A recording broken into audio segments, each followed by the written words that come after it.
स्वागत है। आज हम छत्तीसगढ़ के कलचुरी काल के प्रशासन और राजस्व व्यवस्था पर थोड़ी गहराई से बात करेंगे। कुछ दिलचस्प स्रोत हैं हमारे पास। नमस्ते। बिल्कुल, और ये स्रोत हमें काफी कुछ बताते हैं कि कैसे उन्होंने इतने लंबे समय तक शासन किया। अहम बात यह है कि इसमें प्रशासन का ढांचा, अधिकारी, विभाग, जमीन के प्रकार, टैक्स वगैरह सब आ जाता है। हाँ, और स्थानीय प्रशासन भी। और एक चीज जो उभर कर आती है वो है विकेंद्रीकरण, मतलब स्थानीय लोगों को भी प्रशासन में शामिल करना। अच्छा, तो चलिए एकदम ऊपर से शुरू करते हैं। राजतंत्र था, ये तो साफ है, पर ये जो गढ़ों में बटे होने की बात है, ये क्या व्यवस्था थी? हाँ, गढ़ व्यवस्था ये बहुत जरूरी थी। देखिए, पूरा राज्य इकाइयों में बटा था। राजा सबसे ऊपर, फिर नीचे कई स्तर थे: राष्ट्र, विषय, जनपद, मंडल। ओह, कई स्तर। हाँ, पर सबसे महत्वपूर्ण इकाई थी गढ़। इसमें करीब 84 गांव होते थे, और हर गढ़ वो फिर 7 बरहों में बटा था। बरहों मतलब? बारहों मतलब 12 गांवों का समूह, एक तरह की तालुका समझ लीजिए। और सबसे छोटी इकाई तो खैर ग्राम ही थी। तो ये गढ़, छत्तीसगढ़ नाम इसी से जुड़ा है क्या? बिल्कुल, कुल 36 गढ़ थे। शिवनाथ नदी के उत्तर में 18 रतनपुर शाखा के, और दक्षिण में 18 रायपुर शाखा के। अद्भुत। अच्छा, इन गढ़ों और बरहों के प्रमुख कौन होते थे? क्या नाम थे उनके? हाँ, गढ़ का जो मुखिया था उसे दीवान या कभी-कभी महामंडलेश्वर भी कहते थे। बरहों का प्रमुख दाऊ कहलाता था, और गांव का मुखिया वो तो गौंटिया था। गौंटिया, हाँ, ये नाम काफी सुनने में आता है। हाँ। ठीक है, तो ये तो हुआ ढांचा। अब राजा शासन कैसे चलाते थे? अकेले या कोई मंत्री वगैरह थे? नहीं, अकेले नहीं। राजा की मदद के लिए अमात्य मंडल होता था, मतलब मंत्री परिषद, और इसका जो प्रमुख था वो महामंत्री कहलाता था। महामंत्री, आज के प्रधानमंत्री जैसा कुछ? हाँ, कुछ हद तक वैसा कह सकते हैं। मुख्य सलाहकार और प्रशासक। इसमें और भी मंत्री थे, जैसे विदेश मामलों के लिए महासंधि विग्रहक, न्याय और धर्म के लिए महाधर्माधिकरणिक, पर एक बहुत जरूरी विभाग था राजस्व का, जमाबंदी विभाग। राजस्व, हाँ, ये तो किसी भी राज्य के लिए अहम होता है। इसका प्रमुख कौन था? प्रमुख थे महाप्रमातृ।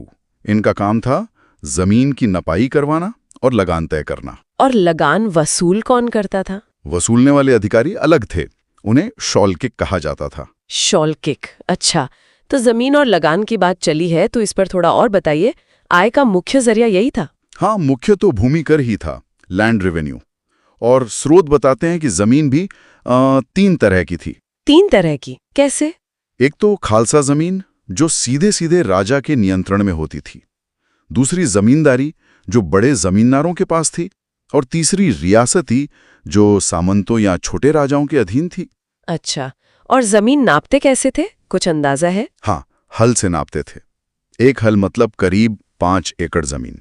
ओह, और ये लगान किसानों से लेता कौन था भाई? गौंटिया? हाँ, गांव स्तर पर गौंटियां ही ये काम करता था। पटेल की मदद से वो किसानों से लगान लेता और फिर ऊपर पहुंचाता था। सिर्फ जमीन पर ही टैक्स था या और भी कुछ?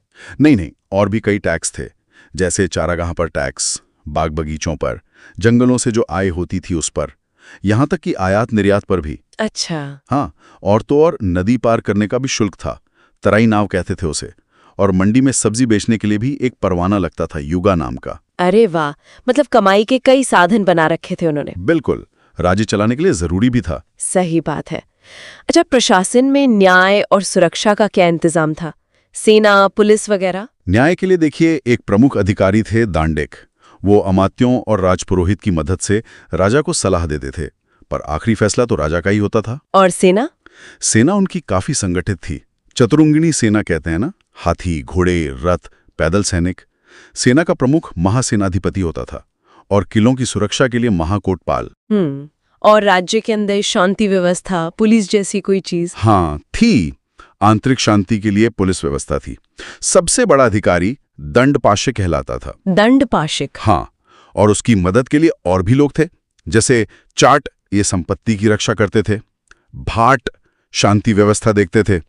चोरों को पकड़ने वाले दुष्ट साधक, और ट्रैफिक संभालने वाले गमागमिक। गमागमिक?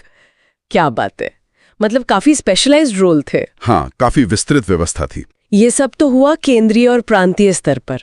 एकदम नीचे स्थानीय स्तर पर क्या था? गांव में, गढ़ों में? आपने पंचकुल का जिक्र किया था शुरू में। हाँ, पंचकुल ये एक स्थानीय संस्था थी। इसमें 5 से 10 सदस्य होते थे जिन्हें महत्तर कहते थे। महत्तर? और उनका जो प्रमुख होता था वो महंतम कहलाता था। शायद ये लोग स्थानीय स्तर के झगड़े निपटाते थे या दूसरे प्रशासनिक काम देखते थे। और शहरों और गांवों के प्रमुख? शहर का प्रमुख पुर प्रधान और गांव का प्रमुख तो गौंटिया ही था। तो ये जो दीवान, दाऊ और गौंटिया थे, इनका काम सिर्फ लगान वसूलना था या और भी कुछ? नहीं, इनकी दोहरी जिम्मेदारी थी। अपने अपने इलाके में शांति व्यवस्था बनाए रखना और साथ ही लगान वसूल करके ऊपर भेजना। ये एक चेन की तरह काम करते थे, एक दूसरे के प्रति जवाबदेह। ये गढ़ व्यवस्था, हाँ, ये कोई सुधार था या शुरू से ही थी? माना जाता है कि ये एक बड़ा राजस्व सुधार था और इसकी जानकारी हमें ब्रह्मदेव के खल्लारी अभिलेख से भी मिलती है।